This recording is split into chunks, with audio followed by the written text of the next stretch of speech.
this is an interesting one. I first proposed it to Barry because obviously there's a whole lot of new entrants coming into this market. And the question is, are they partners? What's the level of tension? What are they doing that good old traditional companies, like the one that I run, like the one that John runs, what are they doing differently? So we've got a great panel to discuss this. We have David Benigson. You can tell which company he runs. Signal Media, founder, CEO. David applying fantastic AI to really shaking up the monitoring business, driving insights to all levels of the organization. And he's got 8 minutes to zip us through that and answer questions. We then have Erik Huddleston, who's going to be next up. Erik, phenomenal company, raised an awful lot of money, really building something special. New workflow for automating PR, the emergence of a new breed, perhaps. And then we have the sage of Sydney, John Croll. And John's going to be, building a huge regional Goliath, seeing the industry, the highs and the lows, and really is going to be able to provide some perspective to all this. Now, I was thinking about this. We all have our own timelines of the main things that have impacted our industry. And I just thought, what sort of big tech revolutions have got us here? So, couple of things. Google News, 2002, digitization of news. In my view, the next step, Facebook user-generated, 2004. And then we have a couple of interesting developments. We have, not chronologically perhaps, but we have autonomy at its height regarding, 2006, 9, 10, sold in 11, but, able to crunch massive data of unstructured media. And then I think the thing that's got us to a lot of these guys on the stage, and there's a height difference if you notice, but basically it's the cloud computing, democratizing power. So when people sidle up to John and they have to look up, he hasn't got any more computing power than we have. That's a big difference. Abe's a very tall guy, but we've all got the same computing power. So that's a real big difference. Puts the small guys on the same level. And then, of course, we had AI and machine learning. And I don't know, was anybody in the session with Omar Mahood this morning? Phenomenal session. Everything is data. I love that. Does anyone know a company called Kensho or Kensho? So, fantastically backed company. They spent something like 30 million, 35 million buying old brokerage houses in the US, only for the information, the brokering reports. It's one of those few acquisitions where they used to buy these small shops purely for the filing cabinets, right? They left the people. So it's all about, they saw information as gold. They just sold for 550 million. It's phenomenal. They had a lot of information. So basically, those are the big trends. And does it make us redundant? I think we're at the heart of essentially these changes drive us to the heart of the matter. AI is now so accurate, 90% precision recall, plus automating of the workflow. So you really have changes that suddenly change and squeeze the traditional methods of media analysis. But it wasn't always like that. We've all seen tech changes. I remember presenting to a telco company live from a dashboard. This is a long time ago. And the guy said, that's an interesting piece of coverage. I was so confident in the data. It's all about ringtones of phones. He clicked through the data, and the page filled up, not with nice content, but with pornography. It was one of the worst moments of my life. This page, just lots of it. And my engineer sat by me and goes, how did our Boolean fail? Vibrating handsets, not handy vibrators. And it was an absolute nightmare. Anyway, we were sacked. But needless to say, I'm going to ask David to take the floor and talk about Signal and how they're shaking up the market. Thank you. Nice to meet you, CEO and founder of Signal. And I guess just kind of extending some of what Chris has said, I just wanted to talk through a little bit about some of the trends that we're seeing in the market from a perspective of a kind of startup aiming to disrupt what looks like quite an incumbent kind of dominated space with actually, I think, a lot of lethargy and a lot of apathy from the customer base who are looking for new opportunities to actually derive true insights from the data that's out there. Skip that one.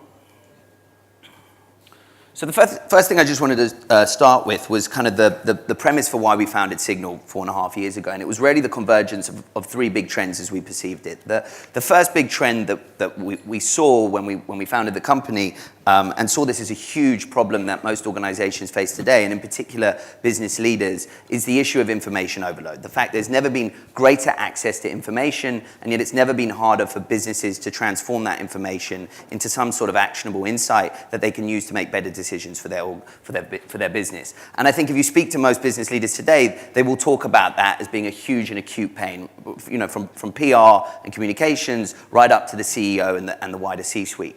The second trend that we perceived, which is something that I think is spoken about slightly less, and in particular in this industry, is this issue of information silos. The fact that most domain knowledge is trapped in the heads of the people that work within these organizations, and it's incredibly difficult for businesses to disaggregate that knowledge, get it out of their heads, and distribute it across the business in a scalable way. And that costs organizations huge amounts of money. The third trend that we perceived when we founded the company was the emergence of AI and machine learning. And we believe wholeheartedly that this set of technologies is going to transform the world as we know it. And I think we're beginning to see the impact of that in our consumer lives and just beginning to see the first signs of this beginning to impact our lives in an enterprise, in a business context as well. But I think that, you know, we had a fundamental belief that this set of technologies, if applied to those two problem sets, could actually transform them into opportunities. That if organizations could aggregate and harness a lot of the world's data and apply machine learning to this information trained by the domain experts within their businesses, they could ultimately unlock a set of insights for these organizations that they could act upon in a new way to make better and better decisions for their business. And so that was the founding premise of Signal when we started the company, and it's really been what we've been focused on for the last 5 years. The final trend that we thought about when we started the company was really the convergence of data and the fact that traditional media and social media and regulatory media and company data, these are all just sources of insight. And then actually from a customer perspective, they are indifferent to where the data comes from. Ultimately, from a business leader perspective, they're looking for those outputs, those outcomes, and that set of actionable insight that they can actually use to make better decisions. And so when we started Signal, when we started building our platform, it was really under the premise that we were ultimately going to build one tool that could harness and bring together all of these data sets in one place. And then really the kind of core competency of our business and what we focused on since the start is applying machine learning and AI to turn all of that unstructured data into something structured and usable. And to do that in a truly scalable way. And I think there's been quite a lot of talk around AI and machine learning, but I think there's a real lack of knowledge in the industry around what it's actually capable of doing and how it can be applied to actually solve real business problems. So the first thing we do with all of that data that I just showed on the previous slide is we try and turn it from text into something that's more structured. And really what machine learning is very good at is spotting patterns. And so what we do is we feed it huge amounts of example data, and after we've fed it vast amounts of training information, the machine learning is capable of spotting topics and messages and themes and trends. It can tell the difference between Apple the fruit and Apple the company, which is something that Boolean is still very, very bad at doing. It can derive whether a document is positive or negative. It can even start to detect polarity. Even if the document is not semantically negative, could this be negatively impactful for the business that it's talking about? And none of those tools that I'm talking about there are a silver bullet, but in Symphony enable us to take this vast amount of information and extract from it some meaningful intelligence. I think the second piece that many businesses don't understand about machine learning is that within their organization, they hold the domain knowledge that no one else in the industry has access to. And whether that's inside their employees' heads or stored within large data repositories, this is actually the holy grail of data that businesses like Google and Netflix would dream about having. So when we talk to large multinational organizations, what we talk about is how can we unlock that data? How can we take the knowledge that's in your employees' heads and apply it into these systems to actually derive more meaningful answers for you from a business perspective? You tell me to hurry up, Chris. That's it, I'm yeah. going over time. So what does that mean? What does it mean in the context of this industry? So what I believe is that lower level tasks will ultimately become 100% automated. The world of putting together a press clipping book curated by a human will go away. It will be gone altogether.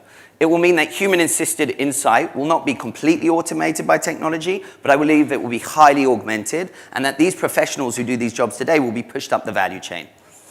And I believe that the use of these insights will be applied more broadly than just communications and PR. I think we have to realize that all of the different leadership suites are converging, and reputation is as close to regulatory risk as it's ever been before. If you think about Amazon or Starbucks getting embroiled in these tax issues, these become reputational issues as quickly as they become regulatory issues.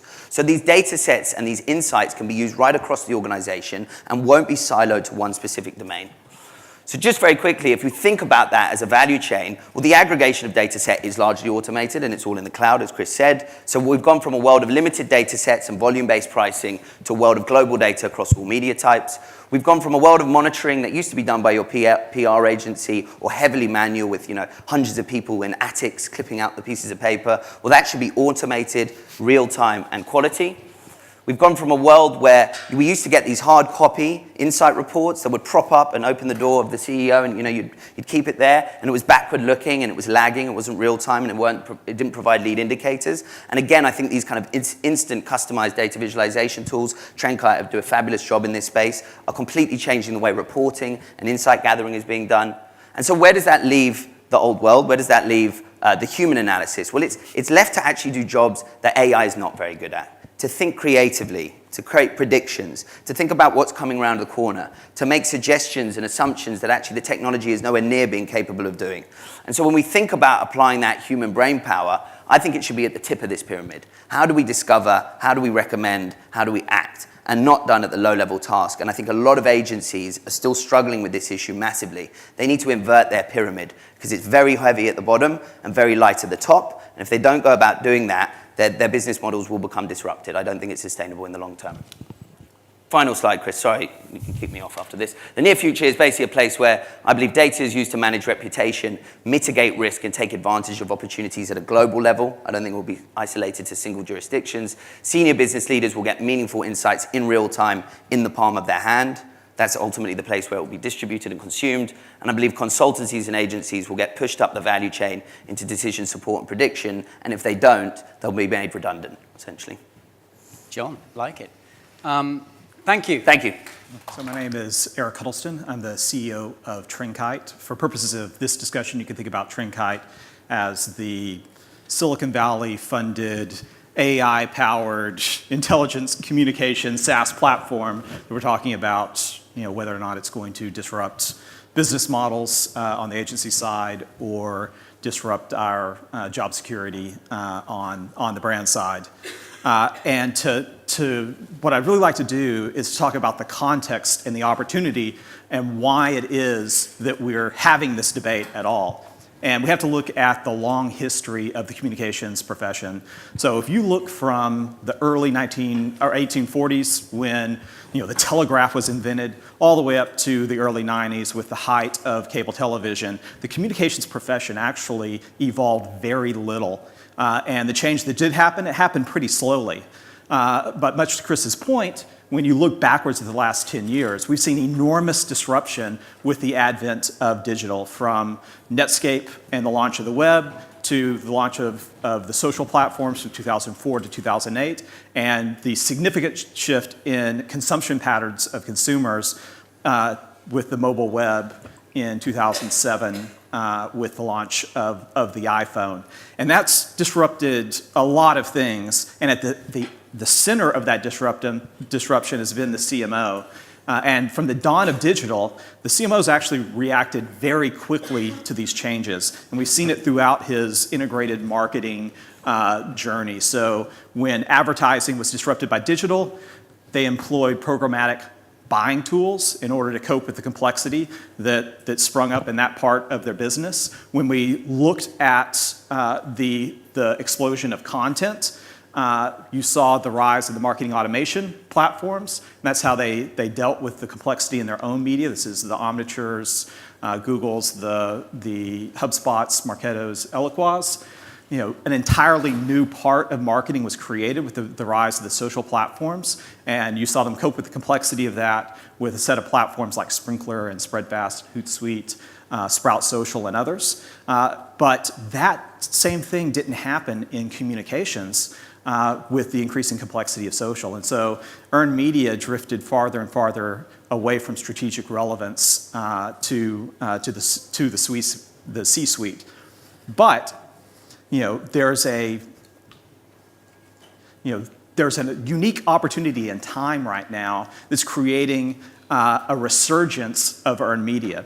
And so if you look first at the explosion of content that's taking place right now, which is actually fragmenting audience attention, and that's devaluing and increasing the cost per content that the CMO has with their owned media efforts. And when you look at a significant portion of those posts and the conversation taking place behind them, it's driven by bots with nefarious purposes or sock puppets that are engaged in astroturfing.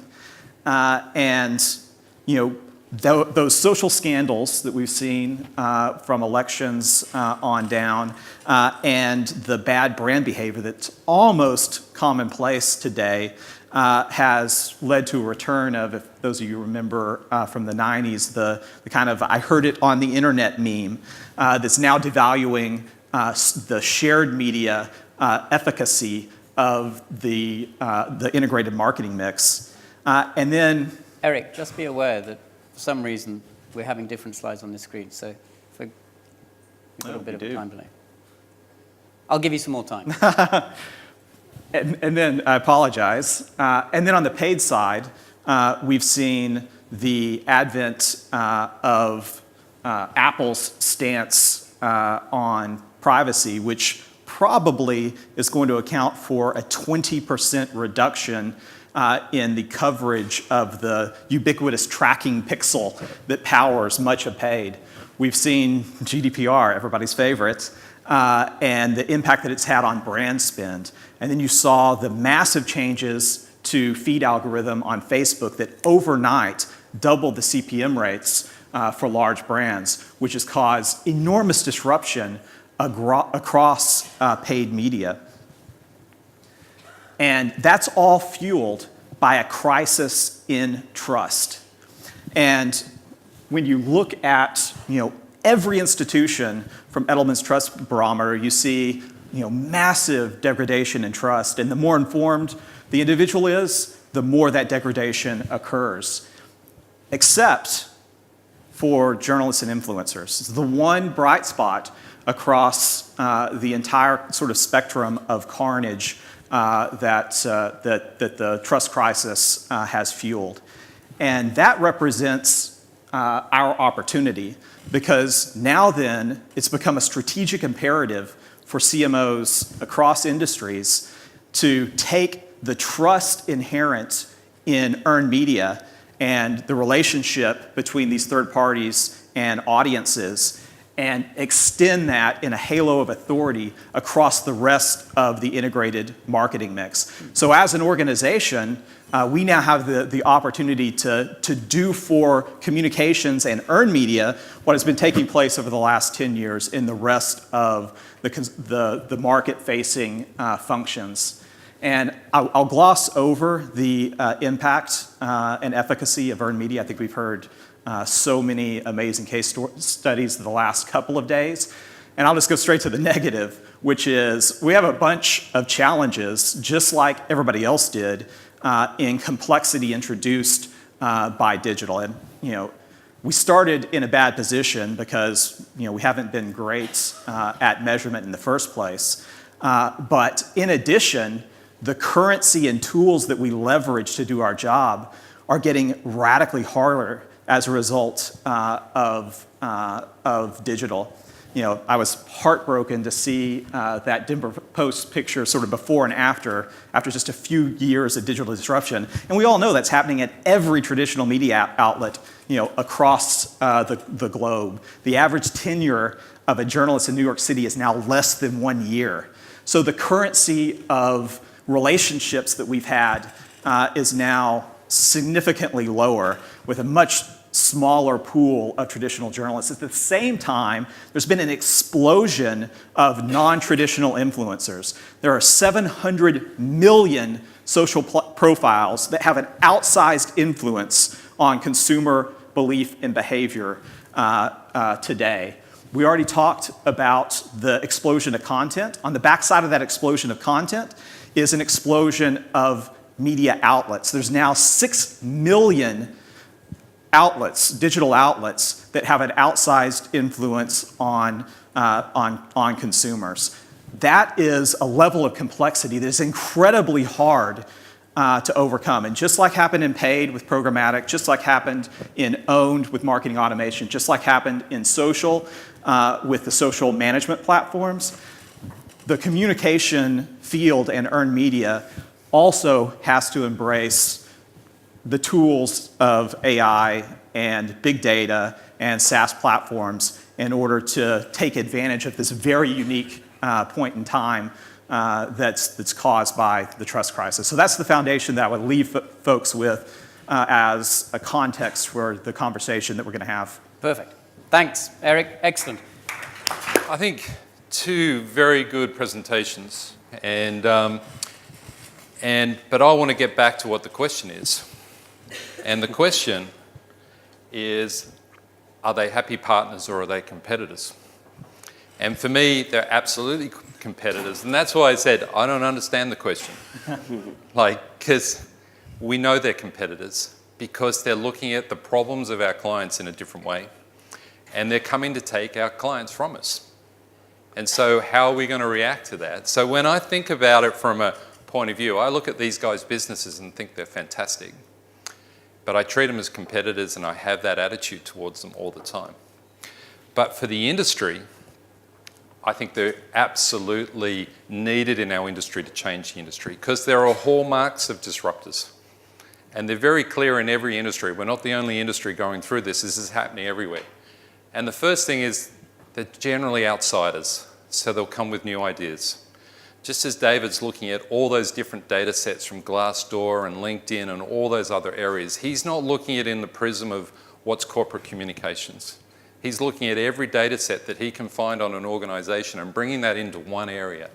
So the outsiders bring new ideas. And if us, as the traditional areas of the business, if we don't start thinking like the outsiders, we have an issue.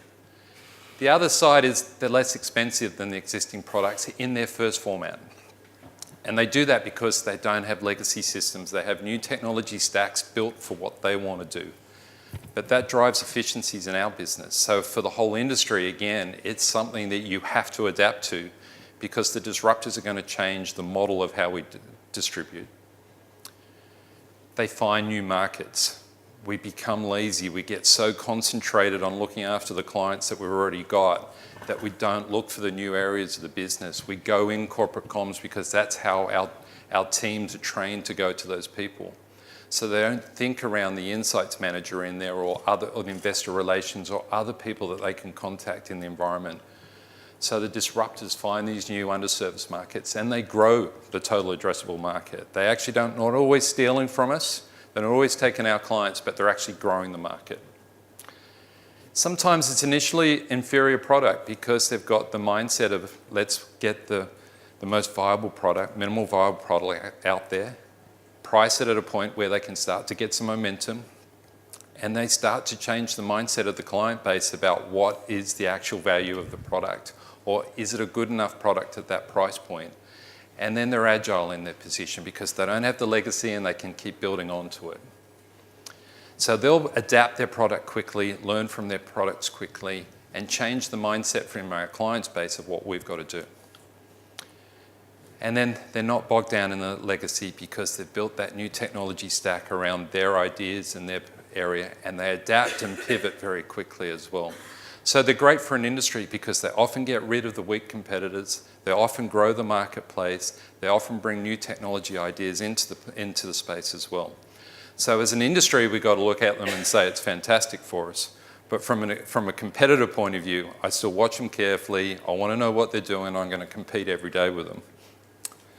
So from my mindset, you know, there's often a saying for the legacy guys, right? And I feel like, you know, I started coming AMEC as a disruptor, and now I'm sitting here defending the guys in an attic, cutting up press clips. David, you know, like, give us a break a little bit there. But we're flying while we're changing the engines, right?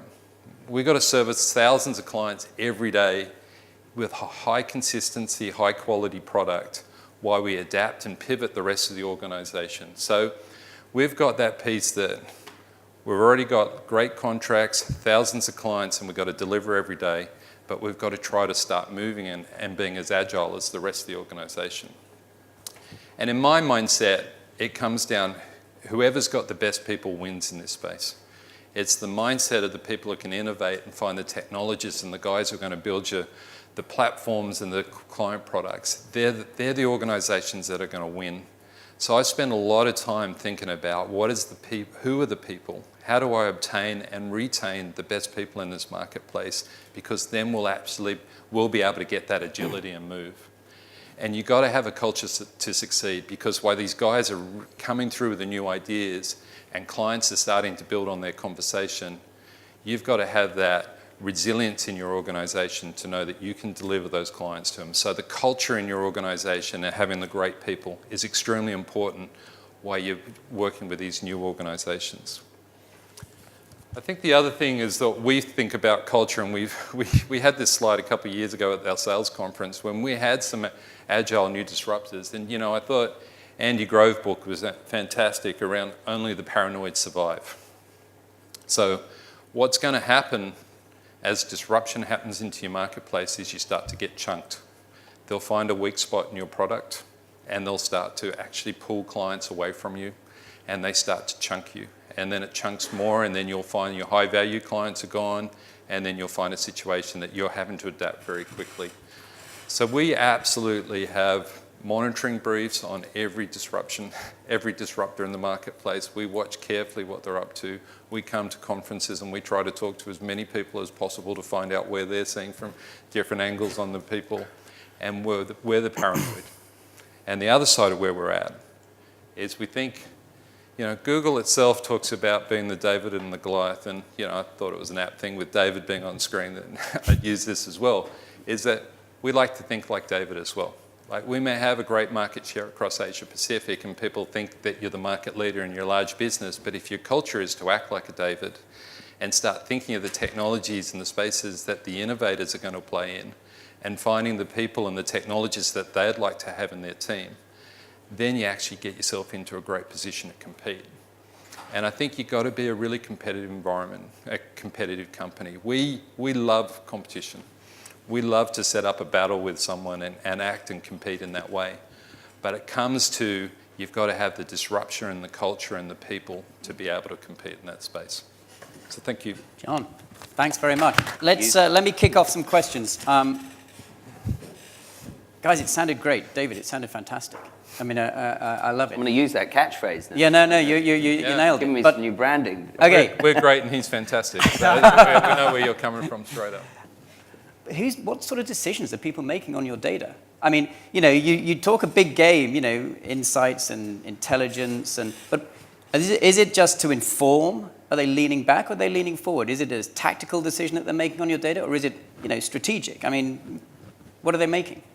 Yeah, I mean, I think there's the full spectrum. I mean, I learned very quickly entering this industry quite early how competitive it is to play in the monitoring space. And I think people for a long time have undervalued what monitoring can deliver for organizations and what highly relevant, hyper-accurate, real-time monitoring is from a comprehensive data set, the difference that can make to an organization. Because if you catch something early, you're not only arming that communications leader to get ahead of their boss, you're potentially enabling them to react to a situation or an issue, a reputational crisis, faster.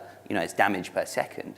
So I think that when I entered the market, there was a huge amount of lethargy from the customer base. I'm not going to lie, and I think there was the back and forth tennis play in the UK, certainly between Gorkana and Precise. Yeah. And I think a lot of customers were just looking for something new, something intelligent that could actually arm them with the sort of insights that they could take to their boss and look smart for. And I think that what we found over the last few years is that increasingly, as our product and platform has matured, we are finding ourselves more and more in the room with the C-suite. So we now have a handful of CEOs who directly use our product.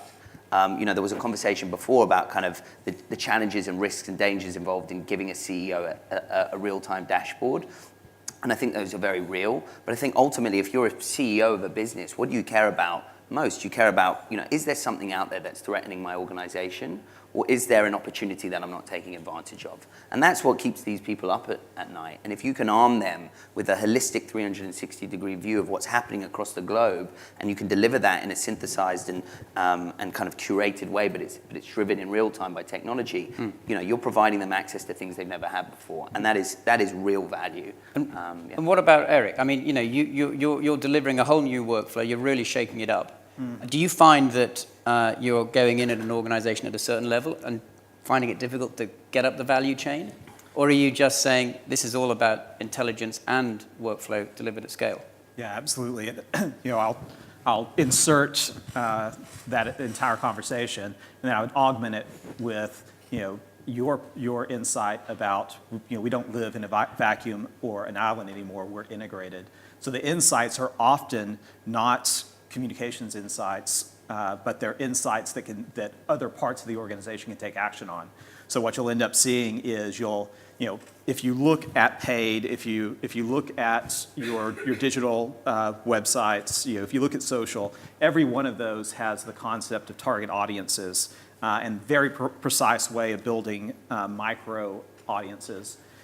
We provide that same capability to earn media and communications as a common currency that can then be used to augment and amplify the other parts of the organization. And then you actually see it's not just insights that I call it swivel chair value, where you look at a screen, you get an insight. It could be an AI generated insight, it could be a human augmented insight. You pivot and you go do something else out in the world. But it's really not just about the quality of decision, but it's about the execution of the organization. So we do things like, you have your own media strategy where you're building, white papers and thought leadership. We can find you all of the third-party content that augments, amplifies, and reinforces your message. So you can surround that thought leadership with things that are going to amplify its impact on your target audience. Same with your paid. You can take those insights from communication and earned media, and you can do better targeting to get better outcomes from your paid spend. Yeah, just like, it's late second day, so we might as well just spice it up a little bit. Like the guys are talking like this has just come down the last shower, right? It's never been done before. I mean, I think we've seen many markets where we sell confidence to our clients. If they're fully informed, they're confident. They know what's going to hit them for the rest of the day. They know where the angles of the stories are coming. They know where the influence is. That's been happening for a long time.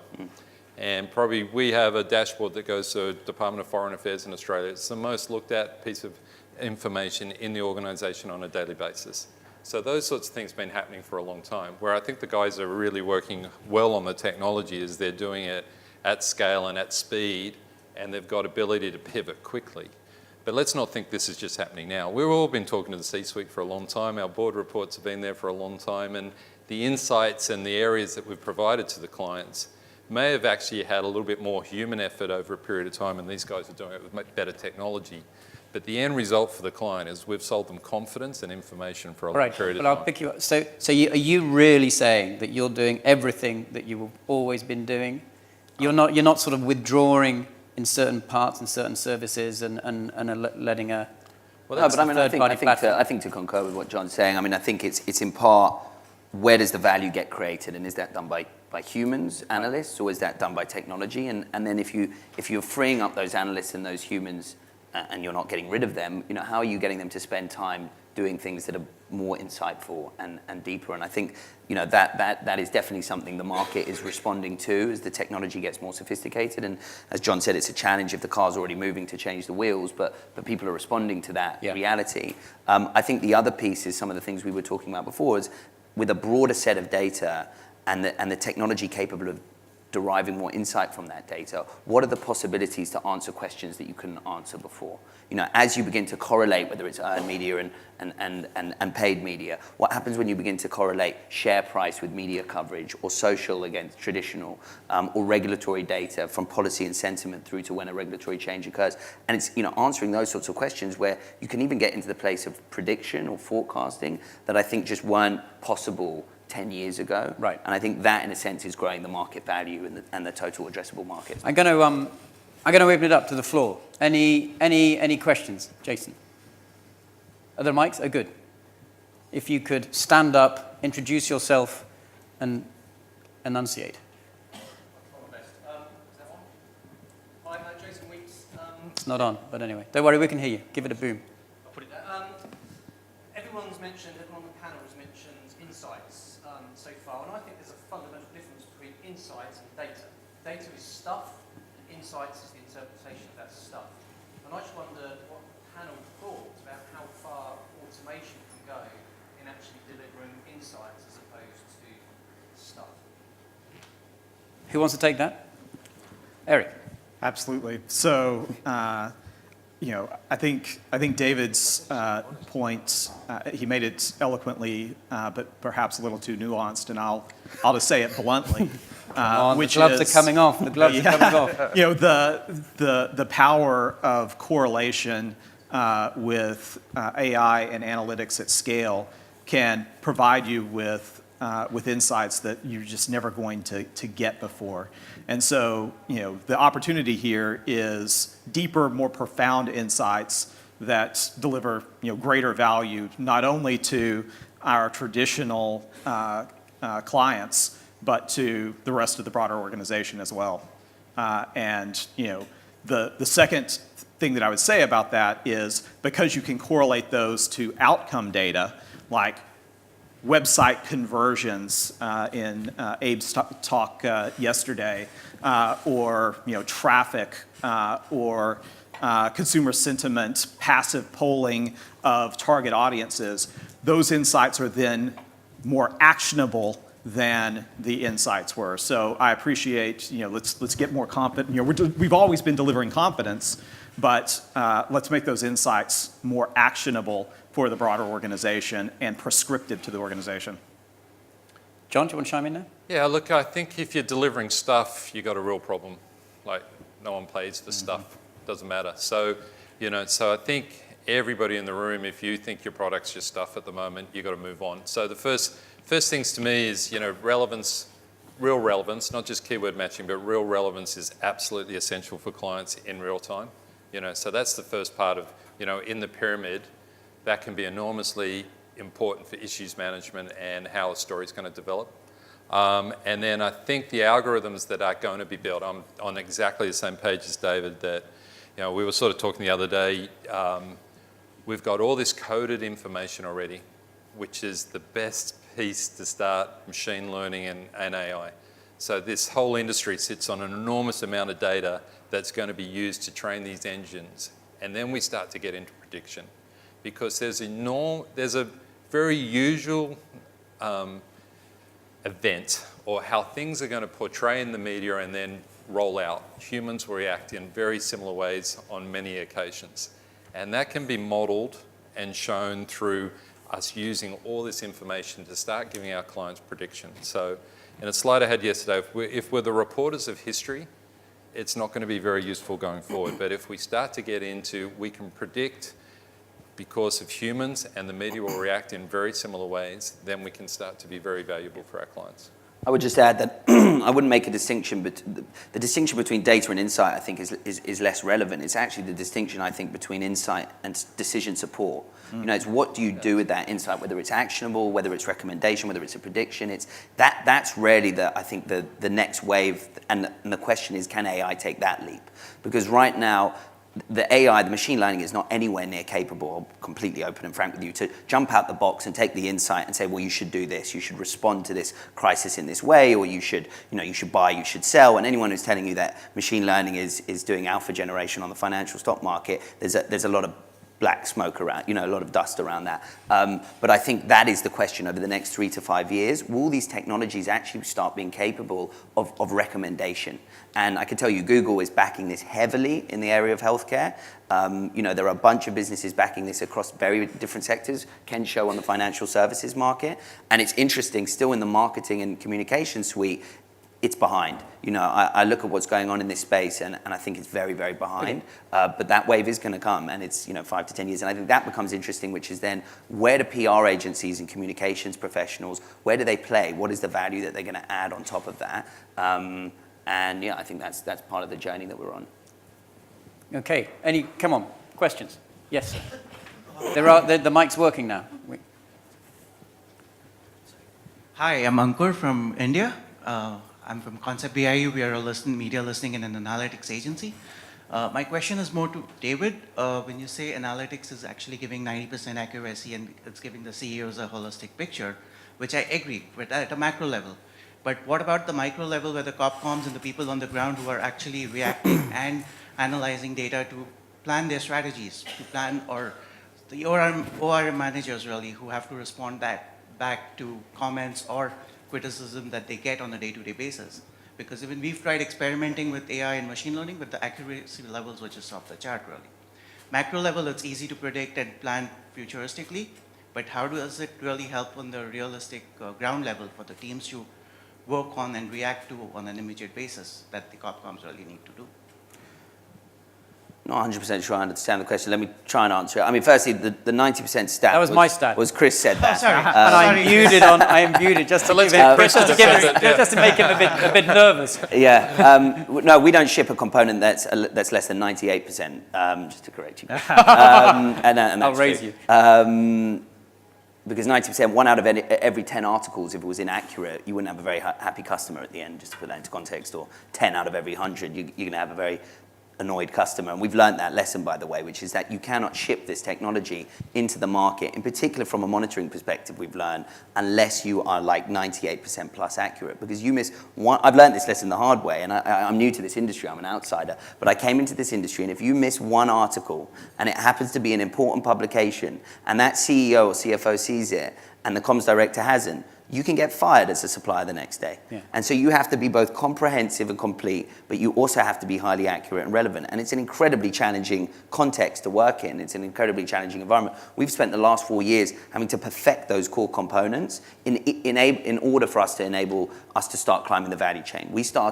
That pyramid I showed up on that slide is very much the approach we've taken. You can jump in with the most smart data visualizations and sexy analytics, and you can claim you're going to predict the world. But if you're not building the foundations, I believe, in your product that enable you to actually deliver accurate quality information back to the customer, you're building your proposition on a house of cards. And I've learned that lesson firsthand, which is our monitoring, our tagging has to be highly accurate. That then provides us the basis to do our analysis and analytics on top of it. And on top of those insights and analytics, you can then start thinking about prediction, decision support, correlations. But until you get that data and you clean it and it's comprehensive, you're only as weak as the kind of lower level in the platform. Going back to the manual that accuracy level, basically going back to the manual intervention to get that accuracy level is where we are right now.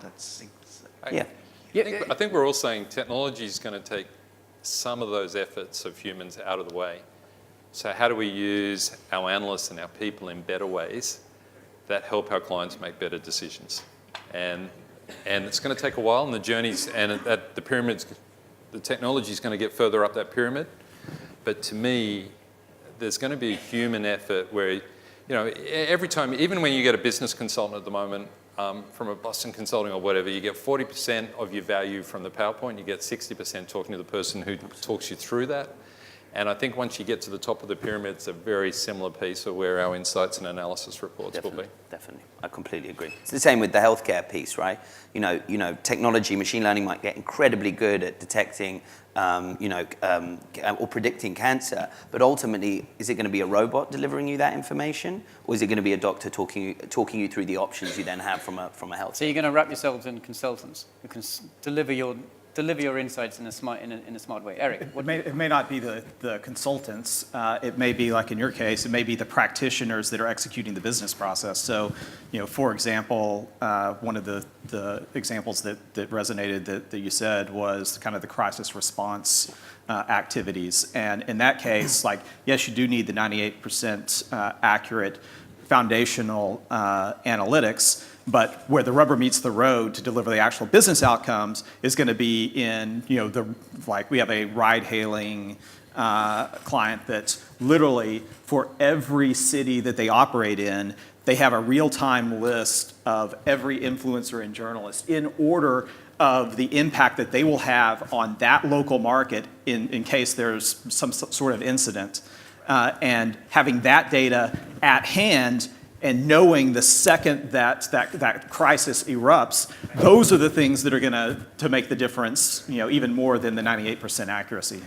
we have are you ready, guys? We got a question from Mr. Lynch. Mr. Lynch. Oh. Hi, it's Phil from Newton Insight. As you've been talking, as an observation, and it's purposefully stark, is there seems to be a narrative here which is customization v standardization. And as I say, that's me being purposely, fairly general about it. So to what extent, for Erik and David, is maybe there a tension between doing, acting and investing where you can do most good for all clients, and then something that John will be familiar with, and many people in this room will be familiar with, which is individual client need, which can very quickly start putting your business in ways you may not want it to go. Mm-hmm.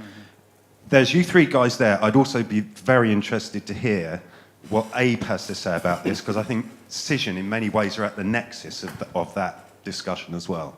Abe, we'll come back to you. You've got time to chew on that one. Give him a chair, get him mic'd up. We need another tour guide. Okay, who wants to take that? Good question, Mr. Lynch. Yeah, so you're absolutely right, and I'd tell you two reasons that tension exists. On the one hand, when you think about technologies like machine learning, the quality of the outcomes is determined just as much by the quality of the training data as it does the quality of the algorithms. So the more specificity you can get, the higher the accuracy rate that you're going to get. I'll throw that away for a second and talk about the customization at the other end of it. And that's an entirely different branch of AI that's all around semantics and ontologies. And so that's where you can get the, sort of the customization at scale. Because if I'm, a university, I care about things, say like faculty and research projects. Whereas if I'm a football club, I care about my, all-stars and, the World Cup news. But those are similar concepts that just have a layer of customization because of verticalization or geography or something else. So if you could leverage AI technology to use a term from the 90s, mass customize your data sets, you can manufacture a lot of that bespoke effort that went into customization historically. David. Yeah, we've approached it in a very different way. We've productized that into a differentiator. Our customers train our system. We have an adaptive layer in our product, and the moment you start using Signal, it's getting smarter, more relevant for you over time. It works like Netflix. You click on a bunch of movies in Netflix, and Netflix is building a profile on you as an individual, and then understanding all the context about other individuals who look like you. And over time, Netflix's recommendation engine is probably going to get pretty accurate, although if you spend all your time watching Disney movies with your kid, it might get a little bit distracted. Fortunately, we operate in a business context, and therefore the moment someone is using our tool, they are handing over what they're interested in to our machine learning models, and we are using that data to train up our system to deliver more relevance. Further, actually, our enterprise clients train our systems explicitly. They come on and they say, we want to build a taxonomy, we want to build an ontology, we want it to be specific to this domain. We can actually train up, they can sit there and train up our machine learning models themselves. And again, what's amazing is the people's willingness to give over this training data. John is 100% right. It is much more valuable than the models. The models, the algorithms are ubiquitous. They're all open source. You can pluck them off a shelf tomorrow. Google TensorFlow is available to all and everyone to try. It's all about the training data. So actually the fact that our clients are willing to do this, that's where the symbiosis comes and the value comes. So can I just go on the customization? So I think, so the guys talk about at scale all the time, and the good thing about businesses like mine, we've already got scale. And so we can go and get the best people.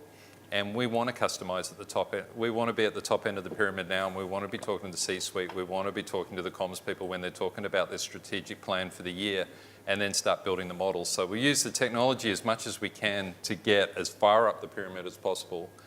But when I'm against, and I'm saying these guys are dashboards, right? But if there's a dashboard business there who's got a very fancy looking product, I want to customize, I want to be at the top level, I want to be talking to the C-suite, and I want to charge 4 times the amount that the dashboard's going to charge. Yeah, and I'm not saying this. No, and I completely concur. We've completely experienced that. The moment you get into that C-level zone, whether it's the formatting, whether it's the synthesization of that information, the way it's delivered, when it's delivered, how it's delivered, their expectation is it's fully customized. And as a startup with limited resource, we do find that battle of actually how much do we customize that end offering to the client on top of the software, and that is a challenge, definitely. Abe, do you want to come in on this?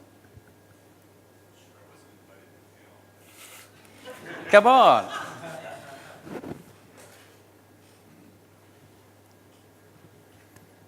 Sure, I'll give 2 cents. So I'm Abe Smith. I'm from Precision, the leading global technology provider of both software and services for PR acceleration. Love everybody on stage. Just had to start there. No commercial, just answer the question. Commercial's over. No, look, we've got a couple philosophies on technology, and I'll put it in practical terms. As it relates to the heaps of data, there's not enough people in the world to sift through the information, period. Plain and simple. And what you demand, what your CEO, your CMO demands, what your CCO demands, is to take that information and to use it in useful purposes. Now, I would say, David, you talked about how do you inform that technology. We're in an interesting period because it is people that helps inform the AI. So a unique advantage for companies like Cision or John with Isentia is that we do have people that are actually helping inform the model, right? So that is going to create a better enriched outcome for everybody, which is good. The limitation, I think, again, and where we're positioning ourselves is we believe that we have to cull through this information, and we do believe we need to deliver it to our customers. We actually think that our customers have to get away from the thug effect of where they're getting lots of clips. I don't understand why they want that output. I think what they're actually asking us, and we've got to guide them as PR professionals, is to say, look, we're going to take that information and interpret and then guide you. So the people matter. So I think we're saying what John is saying and what David and Erik are all saying is that information is powerful. You still need people, right? At this stage of the game, regardless of the stage of the game, I want to be clear because I think there's probably a shudder in the room is that everybody's going to get fired and then PR professionals are going to go away. And, David sort of David Rockland gave that thesis a little bit, or put it out there yesterday. We want people to have more high-valued input to you, right? So what they're telling you ultimately gets to guiding you to a predictive recommendation. The person should recommend at this stage. In the future, maybe it's Ask Siri. The last point I'd say about technology that hasn't really been discussed here is that you as a PR professional is underserved with the platform that you have, unlike any other professional in the workforce. So if you think about the sales folks in your company, they have an application like Salesforce that allows them to do their job better end to end. Or if your HR team members are here and they're working with a tool like SuccessFactors, that's an end-to-end tool that allows them to be more performant in their job. We also believe that technology like Erik's built with TrendKite and we pursue as well with Cision is that you need tools end-to-end that allow you to be more performant at an accelerated level so that you can actually reach the 1 journalist that exists in New York out of 5 so that you get the hit. Because how you're measured is, are you getting media traction as well or not? And if you aren't getting media traction, part of it is, do you have the right tools to make you go faster, be better, be more directed, and get your message out more effectively? And that's a big part is workflow, which I think, Eric, you alluded to, earlier in your presentation. And that's, you raised it. If we say that it's analogous to the financial world. It's no coincidence that you have auditors and financial software, and guess what? Alongside them, you have consultants.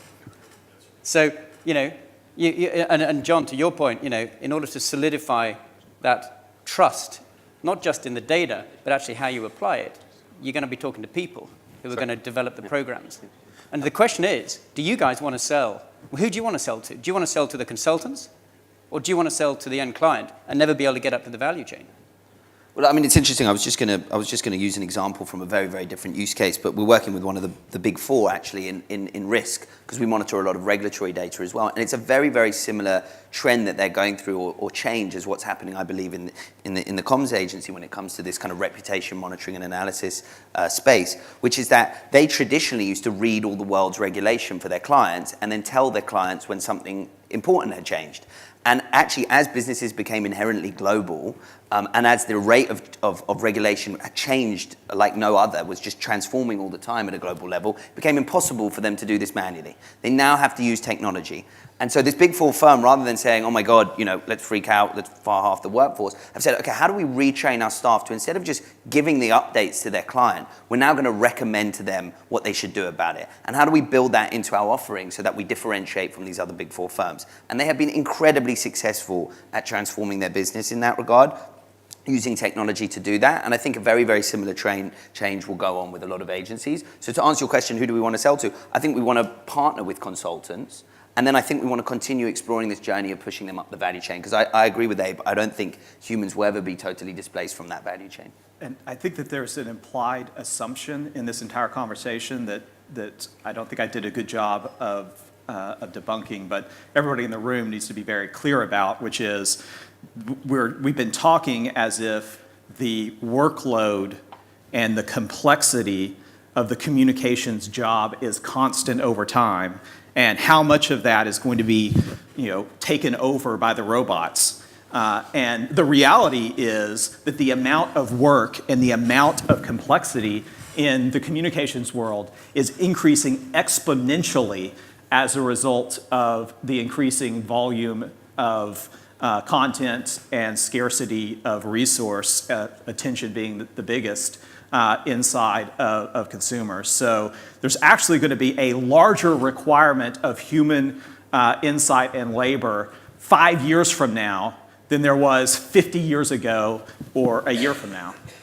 Yeah, that's really good. I'm conscious of the time, guys. I've got 3 predictions, and I think it was a tremendous, tremendous panel. But I think SaaS is going to generate more consulting, the complexity. Yep. Perversely, I think that traditional companies who've been wading through clippings and manually classifying, their value is going to go up, but their actual work is going to go down. It's the black gold argument. They've got an amazing set of data that needs to be, passed through an AI machine, ML, to get the value. And then third, I think AMEC membership is going to go up. I think we're going to have more members. But it's not going to be called... Maybe that should have been the question to Abe, right? Well, it's not. My fourth prediction is it's not going to be called AMEC. It's going to be called the BLFC, the Barry Leggett Fan Club. Anyway, thanks very much indeed for your attention and your questions. And I think that just about wraps it up. All right. Thanks. Thank you. Good. Excellent.